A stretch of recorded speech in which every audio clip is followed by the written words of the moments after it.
So guys, may na-upload na ita karon sa YouTube. So ang pag-upload dili na kay basta-basta naka-upload lang tano. So nga na siya na labi na monetize na tan sa to ang YouTube channel.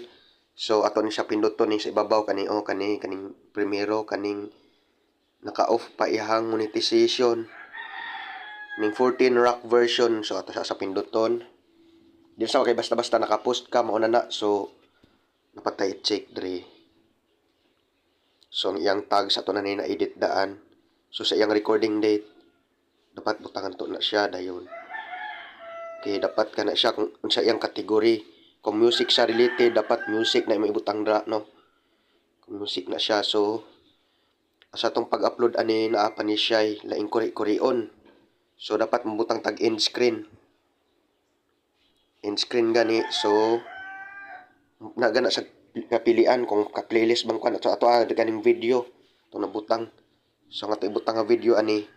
Halimbawa, kani siya pagsuko. Muna siya tong imabutang sa last gani display pag main na siya na imo display nga music. Then ang cards kato nang sa kilid niya sa babaw sa kilid kanang kita ra niya. So dapat butangan ko nato na siya cards, end screen.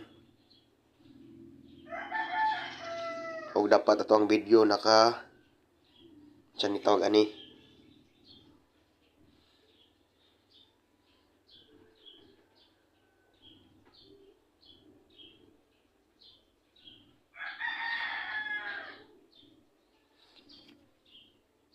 Dapat na siya yung tawag na to nga ito siya tawag ato nga term man limot man ko lang. Nasa thumbnail. And then muna to siya nakabutang nakutanan ato. So naka-save naman na siya, so pwede na nako i-back. Kaya naman to siya tanan. So ari na punta ang monetization, dapat i-on na siya para mag-ads. Next. So sa Chrome ra ko ni agi no. Then nanan o the above submit. So ana na siya on. On na siya. So naatay nakabutang rio sharing ang nakabutang kay copyright siya pero mag-share may na sa owner. So na siya guys. Ang YouTube dili na sa basta-basta nga naka-upload lang ka no, naka-post lang ka mao na.